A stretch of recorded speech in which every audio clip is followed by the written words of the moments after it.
આજે આપણે પ્રકરણ 1 શીખીશું. પ્રકરણ 1 નું નામ છે વાસ્તવિક સંખ્યાઓ, રિયલ નંબર્સ. બોર્ડમાં આ પ્રકરણમાંથી 4 માર્કનું પૂછાશે, કુલ 4 નંબરનું પૂછાશે.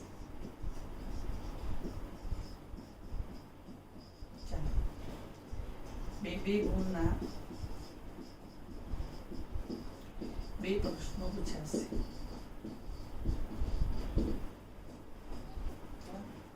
હવે જુઓ, વાસ્તવિક સંખ્યાઓ. એ પહેલા વાસ્તવિક સંખ્યામાં કઈ કઈ સંખ્યાઓનો સમાવેશ થાય? તો પ્રાકૃતિક સંખ્યાઓ, બરાબર. પછી પૂર્ણ સંખ્યાઓ, કે પ્રાકૃતિક સંખ્યાઓ,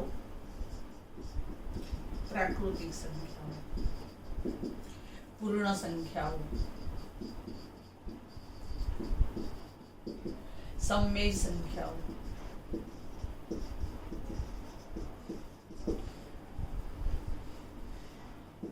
અસમમેય સંખ્યાઓ.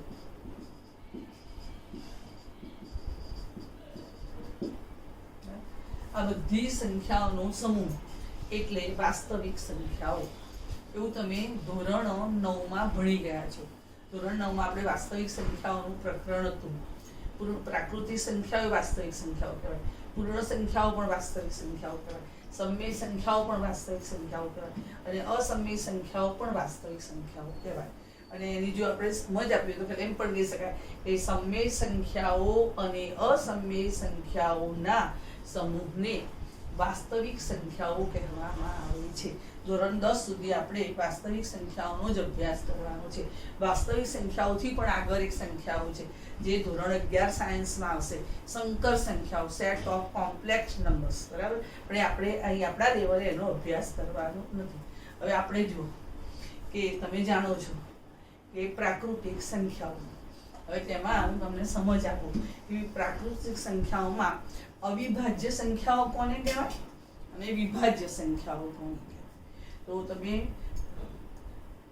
અવિભાજ્ય સંખ્યાઓ, પ્રાઇમ નંબર્સ, તો તમે જાણો છો કે અવિભાજ્ય સંખ્યાઓ,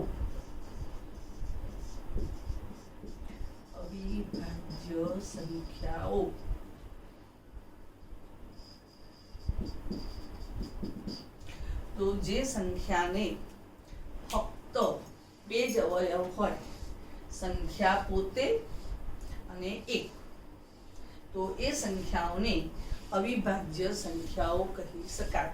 એ તમે ધોરણ 5 થી જાણો છો. તો અવિભાજ્ય સંખ્યાઓ કઈ કઈ? 2, 5, 7, 11, 13, 17, આ બધી સંખ્યાઓ અવિભાજ્ય સંખ્યાઓ કહેવાય, પ્રાઇમ નંબર્સ ઇંગ્લિશમાં કહે છે. અને સૌથી નાનામાં નાની લઘુત્તમ લિસ્ટ પ્રાઇમ નંબર્સ કયો? તો નાનામાં નાની અવિભાજ્ય સંખ્યા કઈ? તો 2, બરાબર છે. કોઈ આપણને એવું કે યાદ રાખો કે અવિભાજ્ય સંખ્યાઓ બધી એકી સંખ્યાઓ છે, ઓડ નંબર છે. ફક્ત 2 જ એવી છે કે જે અવિભાજ્ય પણ છે અને યુગ્મ સંખ્યા છે.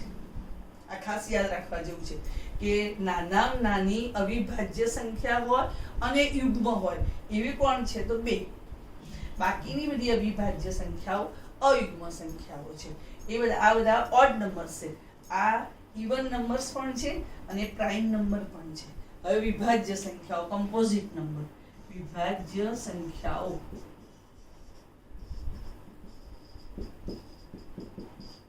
તો જે સંખ્યાને ઓછામાં ઓછા 3 અવયવ પડે હોય તે સંખ્યાઓને વિભાજ્ય સંખ્યાઓ કહેવાય. જે સંખ્યાના ઓછામાં ઓછા 3 અવયવ મળે તે સંખ્યાને વિભાજ્ય સંખ્યાઓ કહેવાય. એને ઇંગ્લિશમાં કમ્પોઝિટ નંબર કહે છે. હવે નાનામાં નાની વિભાજ્ય સંખ્યા કઈ? એ તમે ભણેલા છો. તો નાનામાં નાની વિભાજ્ય સંખ્યા 4 છે. એના અવયવ કયા કયા? તો 1, 2 અને 4. માટે એ નાનામાં નાની અવિભાજ્ય સંખ્યાઓ છે. પછી બીજી બધી વિભાજ્ય સંખ્યાઓ ઘણી બધી છે. 4, 6, 8, 9, 12, 14, આ બધી વિભાજ્ય સંખ્યાઓ છે. જોઈ લો. તો નાનામાં નાની વિભાજ્ય સંખ્યા લિસ્ટ કમ્પોઝિટ નંબર, તો લિસ્ટ કમ્પોઝિટ નંબર 4 અને લિસ્ટ પ્રાઇમ નંબર તો 2. આ વાત ખાસ ધ્યાન રાખજો કે અવિભાજ્ય સંખ્યામાં 2 નાનામાં નાની અવિભાજ્ય સંખ્યા છે અને વિભાજ્ય સંખ્યાઓમાં 4 એ નાનામાં નાની વિભાજ્ય સંખ્યાઓ છે. હવે આ પ્રકરણમાં આપણે પહેલા તમે ધોરણ 5માં એમાં ભણેલા જ છો કે ગુરુત્તમ સામાન્ય અવયવ અને લઘુત્તમ સામાન્ય અવયવ. તો ગુરુત્તમ સામાન્ય અવયવ અને લઘુત્તમ સામાન્ય અવયવની અવિભાજ્ય અવયવો પાડી અને શોધવાની રીત તમે ભણેલા જ છો. અહીંયા એનું પુનરાવર્તન પણ થશે અને આ ચેપ્ટરમાં એનો ઉપયોગ પણ આવે છે, એના પ્રશ્નો પણ તમારે આવે છે. તો હવે આપણે ગુસા અને લસા વિશે વાત કરીશું. ગુરુત્તમ સામાન્ય ગુસાઅ,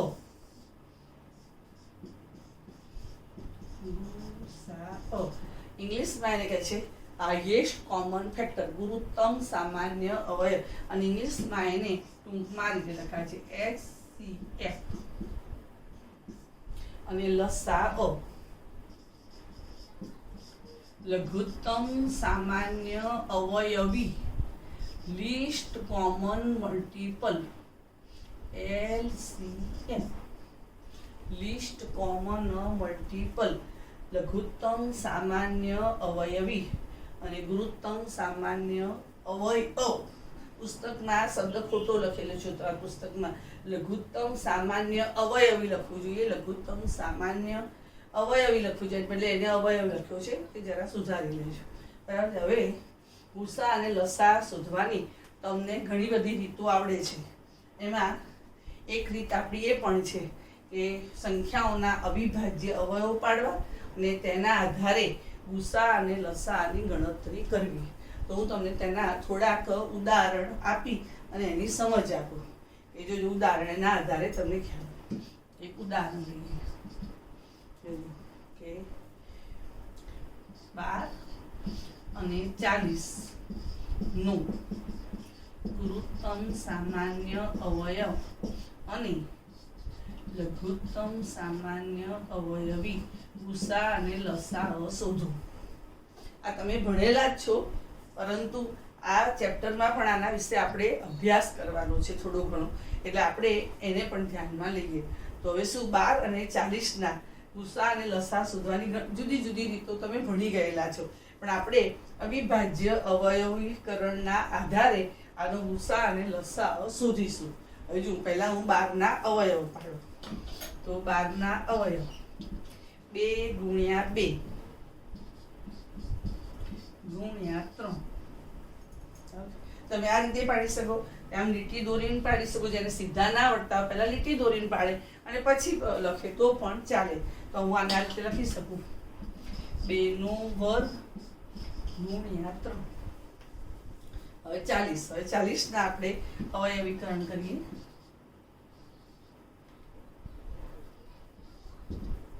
8 પંચા 40. 8 એટલે કોણ?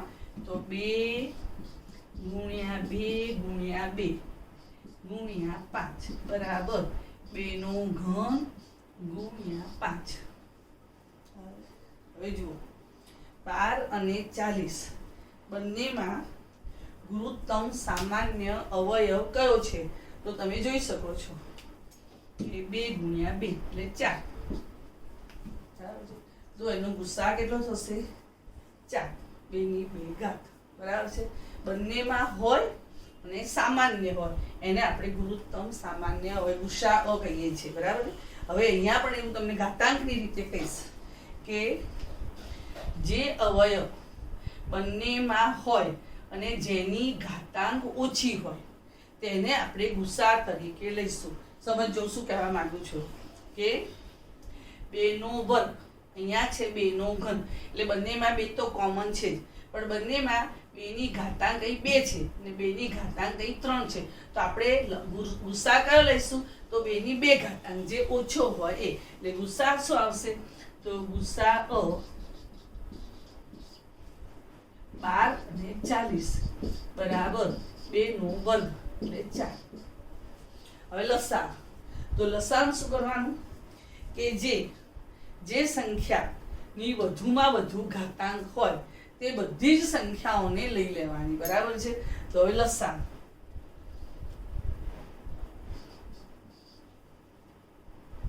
હવે લસાઅ 12 અને 40.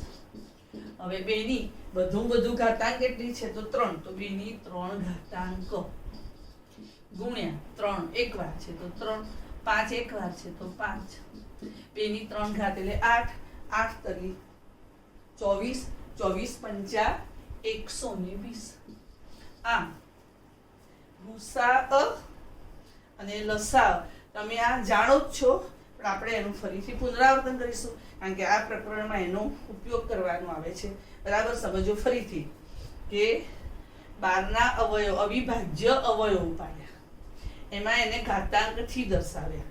40 ના પણ મેં અવિભાજ્ય અવયવ પાડ્યા અને એને પણ મેં ઘાતાંકથી દર્શાવ્યા. બરાબર છે. હવે ગુસા શોધવા માટે શું યાદ રાખવાનું છે કે જે સંખ્યા ધન પૂર્ણાંક કે જે બંનેમાં આવેલો હોય અને જેની ઘાતાંક ઓછી હોય તેને આપણે ગુસા તરીકે લઈશું. લસામાં શું કે જે સંખ્યાની ઘાતાંક વધુ હોય તેને લેવાનું, તેમજ બંનેમાંથી કોઈ પણમાં આવેલો હોય તો પણ એને લઈ લેવાનું છે. બરાબર છે. તો એનો ગુસા આવ્યો 4 અને લસા આવ્યો 120. આવા આપણે હજી બીજા કેટલાક ઉદાહરણોને લઈશું. હવે તમને એક સૂત્રની સમજ આપું, જોજો. ગુસા, લસા અને આ સંખ્યાઓ વચ્ચે કેવા પ્રકારનો સંબંધ છે તો તમે જુઓ કે ગુસા 12 અને 40 બરાબર 4, લસા 12 અને 40 બરાબર કેટલા તો 120. HCF of 12 and 40 is equal to 4. LCM 12 40 is equal to 120. હવે જુઓ કે ગુસા 12 40 ગુણ્યા લસા 12 40 બરાબર 4 ગુણ્યા 120 બરાબર 480. Result number 1. હવે બે સંખ્યાઓ 12 અને 40 નો ગુણાકાર બરાબર 12 ગુણ્યા 40 તો 12 ચોક 48, 480. Result number 2. તો રિઝલ્ટ 1 અને રિઝલ્ટ 2 માંથી તમે જોઈ શકો છો કે આપણે આવું કહી શકીએ કે ગુસા 1240 ગુણ્યા લસા 1240 નો લસા બરાબર બે સંખ્યાનો ગુણાકાર. આ ઉપરથી એક આપણને આવું સમજ આવી કે જુઓ હું આવું લખી શકું કે ગુસા 1240 અને 40 નો ગુસા ગુણ્યા 12 અને 40 નો લસા બરાબર 12 ગુણ્યા 40. આમ આપણે કહી શકીએ કે બે સંખ્યાનો ગુસાઅ ગુણ્યા બે સંખ્યાનો લસાઅ બરાબર બે સંખ્યાઓનો ગુણાકાર. એટલે આપણે જો a અને b, હવે એક આપણે સામાન્ય એક સૂત્ર બનાવીએ કે જો a અને b બે ધન પૂર્ણાંકો હોય તો ગુસાઅ AB ગુણ્યા લસાઅ AB બરાબર A ગુણ્યા B. HCF of A and B multiplied by LCM A and B is equal to A multiplied by B. એક આપણને આવું સૂત્ર મળે છે, આવી એક ફોર્મ્યુલા મળે છે.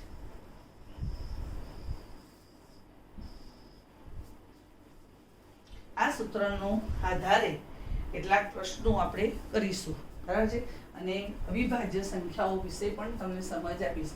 હવે ધ્યાન રાખો કે હું પ્રથમ સ્વાધ્યાય 1.2 ગણવાની છું, કારણ કે આ બધા વિશે તમે અભ્યાસ કરેલો છે. તમને આ બધી સંખ્યાઓનો ભૂસા લસાનો એ બધાનો તમને ખ્યાલ છે. એટલે એને આધારિત પહેલા સ્વાધ્યાય 1.2 છે. સ્વાધ્યાય 1.1 છે એ તમારા માટે થોડું નવું છે, એટલે આપણે પછી ગણીશું. પહેલા આનો તમને સ્પષ્ટ ખ્યાલ આવી જશે, પછી આપણે સ્વાધ્યાય 1.1 તરફ જઈશું. એક આમ સામાન્ય નિયમ જ છે, પણ એને ગણિતશાસ્ત્રીઓ અંકગણિતનું મૂળભૂત પ્રમેય કહે છે, ફંડામેન્ટલ થિયરમ ઓફ એરિથમેટિક. એને આ પુસ્તકમાં એનું નામ આપ્યું પ્રમેય 1.2. એને આગળ એક પ્રમેય 1.1 પણ આપણે ભણવાનું છે, બરાબર. એટલે પ્રમેયનો અર્થ છે સિદ્ધાંતિક નિયમ, બરાબર છે. તો કોઈ પણ દરેક વિભાજ્ય સંખ્યાને તેના અવયવોના ક્રમને અવગણીને અવિભાજ્ય સંખ્યાઓના ગુણાકાર તરીકે અનન્ય રીતે લખી શકાય. દાખલા તરીકે કોઈ પણ એક સંખ્યા, કોઈ પણ વિભાજ્ય સંખ્યા, ઉદાહરણ લો 105 આપણે લઈએ કે ભાઈ 105. તો હવે 105 ના આપણે અવયવો પાડવા હોય તો પહેલા તો તમે એક વસ્તુ સમજી લો કે તમને વિભાજ્યતાની ચાવીઓ તમારે ધોરણ 6 માં આવતી હતી. વિભાજ્યતાની ચાવીઓ ધોરણ 8 માં પણ આવે છે, વિભાજ્યતાની ચાવી. હવે હું તમને ખાલી યાદ કરી દઉં કે જે સંખ્યાનો એકમનો અંક 2, 4, 6, 8 કે 0 હોય તેનો એક અવયવ 2 હોય જ. બીજું, જે સંખ્યાનો એકમનો અંક 5 હોય તે સંખ્યાનો એક અવયવ 5 હોય જ. જે સંખ્યાના અંકોનો સરવાળો એ જો 3ની અવયવી હોય, જે અંકોનો સરવાળો જો 3ની અવયવી હોય તો તે સંખ્યા 3 વડે વિભાજ્ય હોય જ, બરાબર. આ બધું તમે ભણી ગયેલા છો, બરાબર છે. આ તમને મેં ખાલી યાદ કરી આપ્યું. હવે તમે જો અહીંયા 5 ને 1 6, બરાબર. એનો અર્થ શું થયો કે એનો 3 દુ 6, તો એનો એક અવયવ 3 તો છે, નક્કી થઈ ગયું. હવે બીજું તમે યાદ કરો કે આનો એકમનો અંક 5 છે, એટલે એ પણ નક્કી થઈ ગયું કે ભાઈ આ સંખ્યાનો એક અવયવ 5 તો છે જ.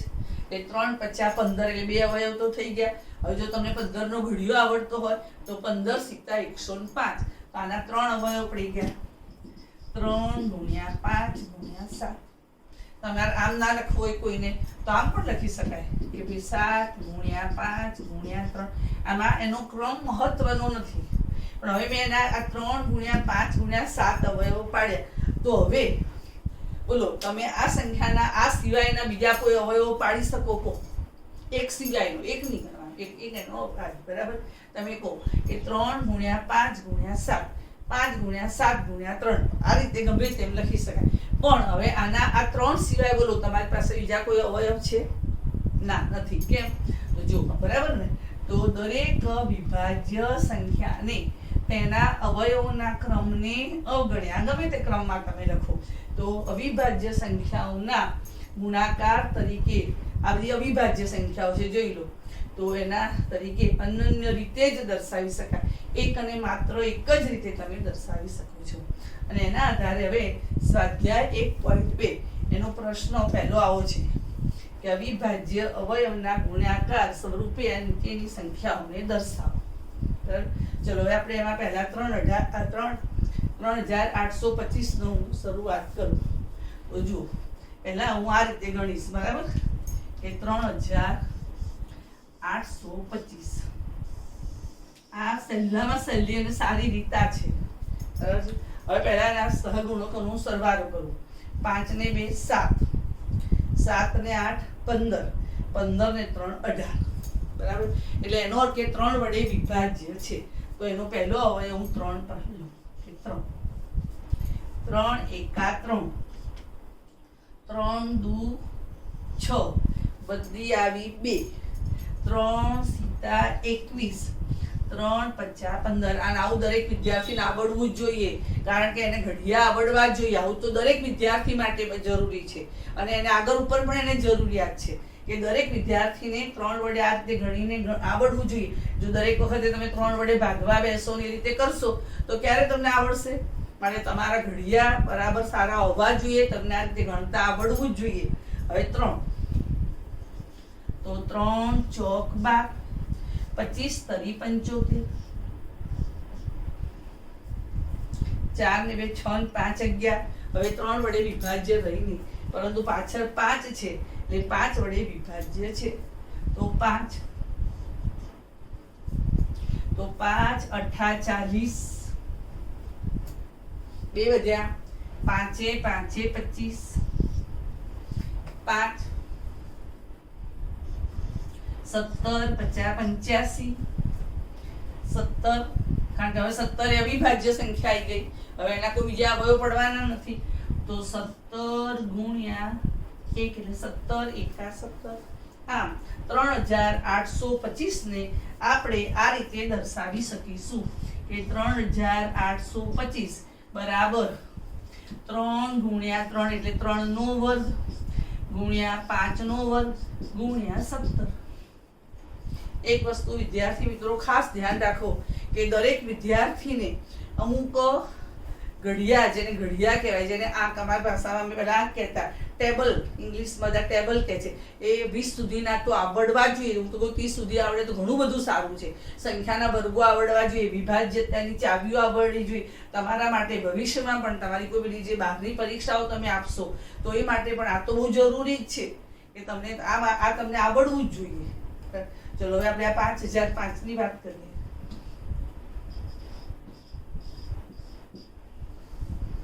જો 5 ને 5 10 એટલે એનો અર્થ કે 3 વડે વિભાજ્ય નથી, પણ પાછળ 5 છે એનો અર્થ કે 5 વડે તો વિભાજ્ય છે જ. 5 5 એકા 5, ભાગ ન ચાલે એની શું, ભાગ ન ચાલે એની શું, 5 એકા 5. હવે 1001. હવે 1001 એ કોના વડે વિભાજ્ય છે?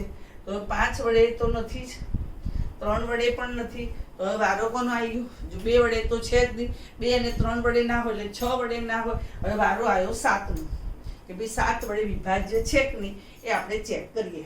તો હવે 7 વડે 7 એકા 7 બધી આવી કેટલી? 2 બરાબર. 3 બધી આવી 3, ઉપરથી ઉતાર્યો 0.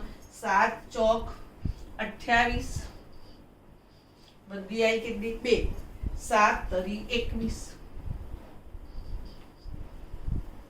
જોઈ લો બરાબર, સમજો કે 7 14 સિત્તા 98, આવું પણ આવડવું જોઈએ. 14 સિત્તા 98 બધી આવી 2 એટલે 21. 7 તરી 21. હવે 143.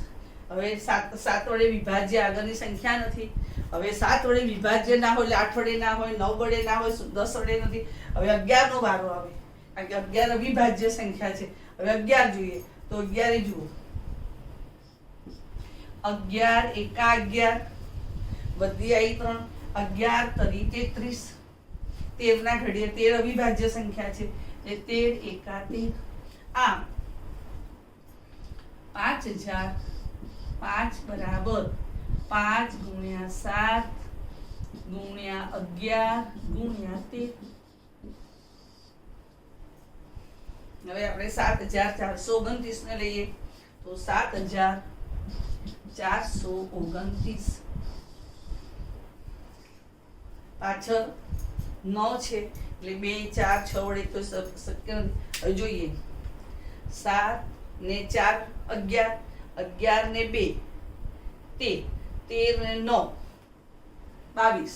ફરીથી જોઈ લો, 9 ને 2 11, 11 ને 4 કેટલા?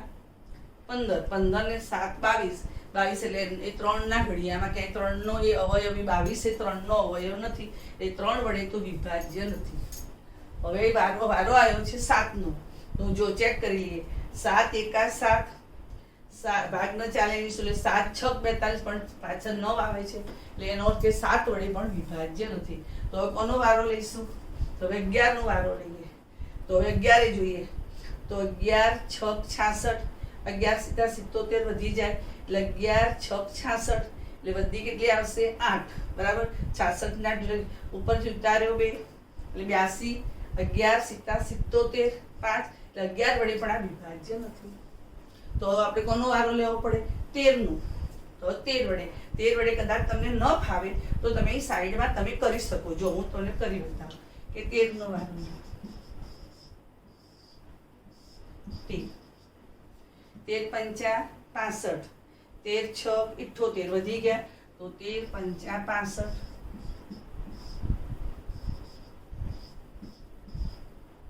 13 સિત્તા 91, 13 વડે પણ શક્ય નથી. ચલો હવે આગળ જઈએ. હવે 13 વડે જો શક્ય ના હોય તો પછી આપણે 17 લેવા પડે. તો 7, 4, 2 અને 9. હવે 17 લો તો 17 તરી 51, 17 ચોક 68,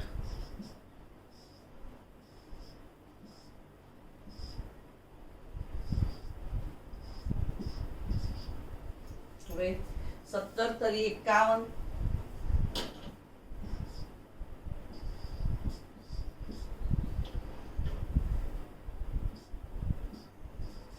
17 સિત્તા 119. બોલો તો 17 એ ભાગ ચાલ્યો તો 17, તો 437. હવે ફરીથી ચેક કરી લઈએ કે ભાઈ પાછું ફરીથી 17 વડે ભાગ ચાલે છે નહીં. તો 17 દુ 34, તો 17 દુ 34 એટલે 34 ને 9, તો 17 વડે ભાગ ચાલતો નથી. હવે 437. હવે જોઈએ કે 19 વડે ચાલે છે.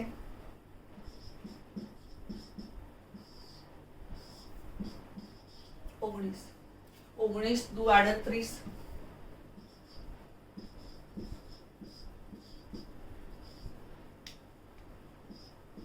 ઓગણીસ તરી 57, તો 19 એ ભાગ ચાલે છે. 23 અવિભાજ્ય સંખ્યા છે. 23 એકા 23.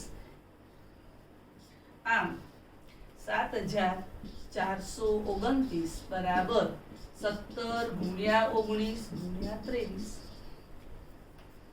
જોયો અવિભાજ્ય અવયવના ગુણાકાર સ્વરૂપે આપણે ત્રણેય સંખ્યાઓને દર્શાવી. ધ્યાન તમારે રાખવાનું છે. આ તમને ક્યારે બરાબર આવડશે તમે બરાબર સમજી લો કે તમને પોતાને આ બરાબર આવડતા હશે તો જ, નહીંતર તમારા માટે થોડું અઘરું બની જશે. આ બહુ ધ્યાન રાખવા જેવી વાત છે. વિભાજ્યતાની ચાવીઓ આવડવી જોઈએ, તમને ઘડિયા પણ આવડવા જોઈએ. બધા ટેબલ તમને સારી રીતે આવડતા હોય તો તમે ઝડપી કામ કરી શકશો. ચલો હવે એક આ ઉદાહરણ છે. 32,760 ને અવિભાજ્ય અવયવના ગુણાકાર તરીકે દર્શાવો. અને તમને ખ્યાલ હશે ધોરણ 4 કે 5 માં આવે છે એ સંખ્યાઓના વૃક્ષ તરીકે દર્શાવવામાં આવે છે. તો આપણે બે રીતે દર્શાવીશું. તો જો 32,760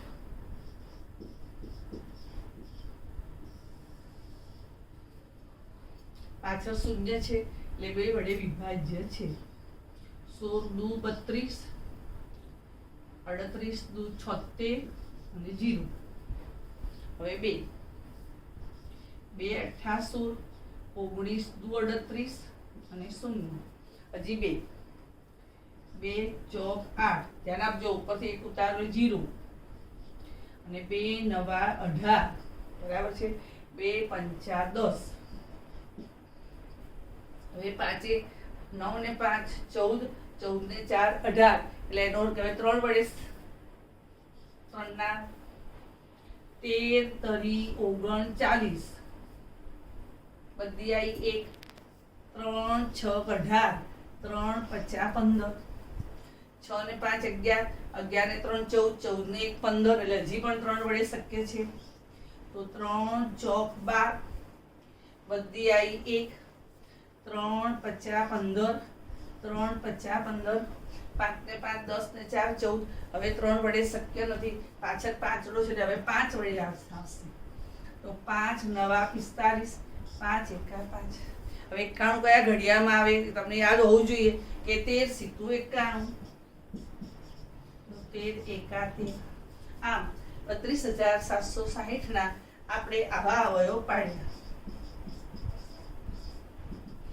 કે 2 ની 1 2 3 એટલે 2 ની 3 ઘાત 3 ની 2 ઘાત ગુણ્યા 5 ગુણ્યા 13 7 ગુણ્યા 13. હવે આને આ રીતે પણ દર્શાવી શકાય. આવું તમને ખ્યાલ હશે. આવું 5મા ધોરણમાં કે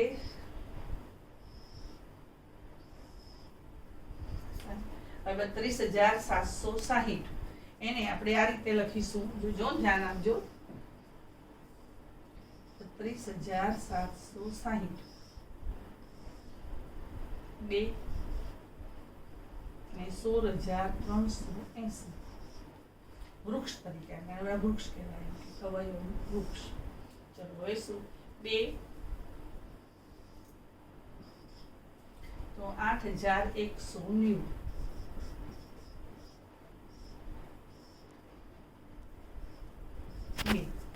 4,095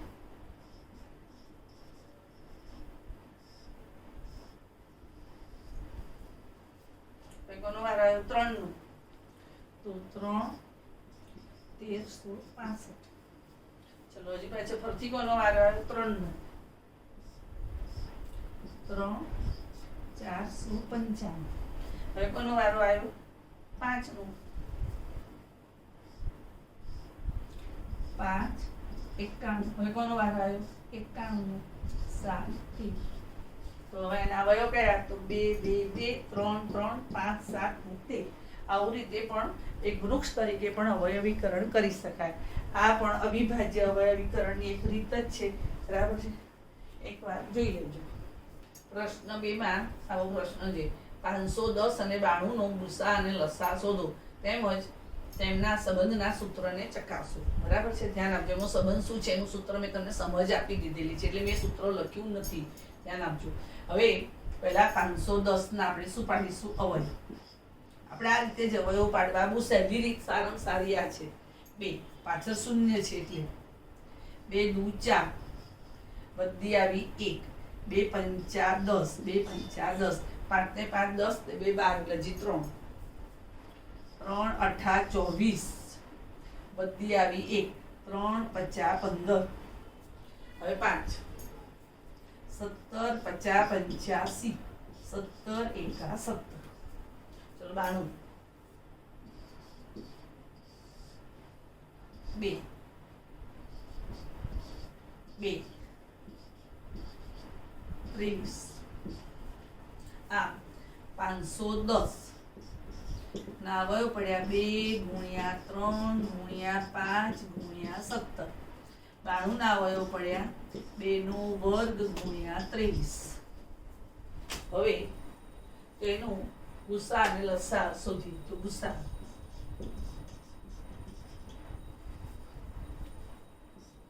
510 અને 92 ગુસા. બંનેમાં સામાન્ય અવયવ કયો છે? તો તમને દેખાય છે અહીં 2 એક વાર છે અને અહીં 2 કેટલી વાર છે? 3 વાર છે. એનો ગુસા સોઈ ગયો કહેવાય 2. હવે એનો લઘુત્તમ સામાન્ય અવયવ લસા. લસા 510 92. તો 2 અહીં એક વાર છે, પણ અહીં કેટલી વાર છે? 2 વાર. એટલે આપણે બધું ઘાત લેવાની, એટલે 2 નો 2 1. ચલો 3 કેટલી વાર છે? તો 1 વાર એટલે 3. ચલો 5 1 વાર. ચલો 17 1 વાર. 23 1 વાર. આ બધાનું શું કરવાનું છે? ગુણાકાર. બરાબર? તો આ બધાનો ગુણાકાર કરીએ. તો જુઓ 5 તરી 15. બરાબર? 2 નો વર્ગ એટલે 4. 5 તરી 15 15 ચોક 60. બરાબર? હવે 60 ગુણ્યા 17. 17 નો ઘડિયો તમને આવડે એટલે 17 ગુણ્યા 60 એટલે 17 6 102. 17 6 102 ગુણ્યા 0 એટલે 1020. પ્રતિ સમજો. 5 તરી 15 ચોક 60. 60 ગુણ્યા 17. 17 6 102 ગુણ્યા, હવે ગુણ્યા 23.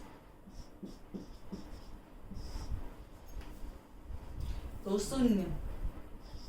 23 દુ 46. 23 એકા 23. 23,460. બરાબર? 23,460. હવે શું કહે છે આગળ? તેમજ તેમના સંબંધના સૂત્રોને ચકાસો. હવે તમને મેં સંબંધનું સૂત્ર શીખવાડી દીધું આગળ. ખ્યાલ છે? પહેલા શું લઈશું? આ બંનેનો ગુસા ગુણ્યા લસા. જોજો, ગુસા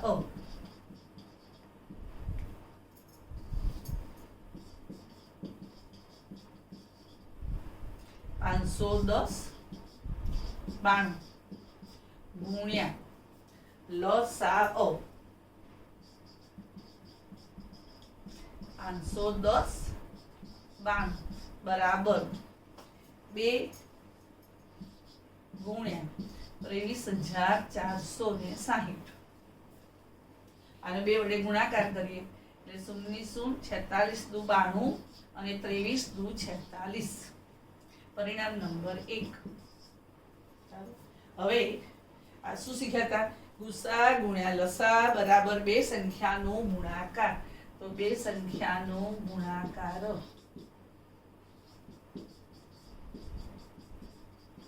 બરાબર 510 ગુણ્યા 92 બરાબર 46,920.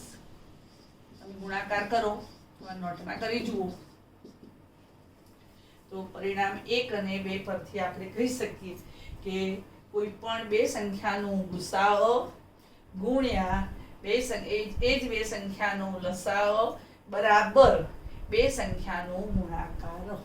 આમ આપણે આ સૂત્ર આપણે ચકાસી શકીએ છીએ.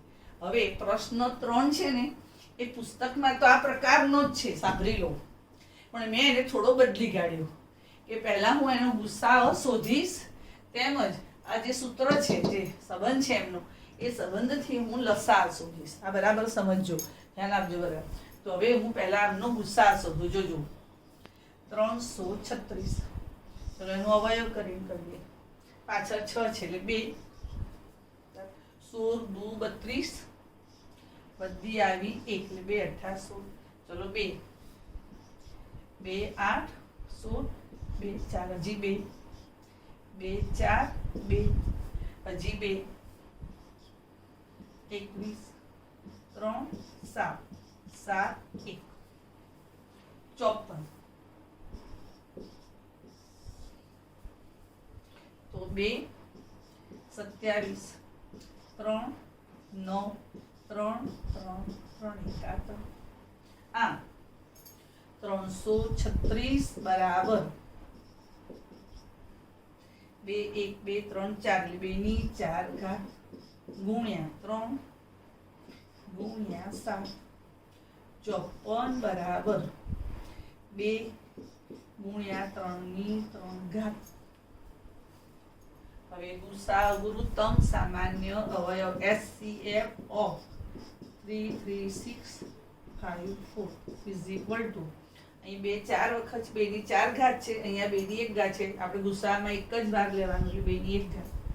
અહીં 3 એક વાર છે, અહીં 3 3 વાર છે, પણ 3 એક વારે ઓછી ઘાત છે માટે 3 લઈશું એટલે 2 કરી 6 એટલે ગુસાઅ આવ્યો 6. હવે આપણે શોધવાનું છે, સૂત્રની મદદથી લસાઅ શોધવો છે. તો એ સૂત્ર આવું છે, જોઈ લો કે ગુસાઅ 336 54 ગુણ્યા લસાઅ 336 54 બરાબર 336 ગુણ્યા 54. ગુસાઅ ગુણ્યા લસાઅ બરાબર 2 સંખ્યાનો ગુણાકાર. ગુસાઅ તમે જાણો છો 6, તો 6 ગુણ્યા લસાઅ 336 54 બરાબર 336 ગુણ્યા 54. 6 ને ક્યાં લઈ જશો? છેદમાં.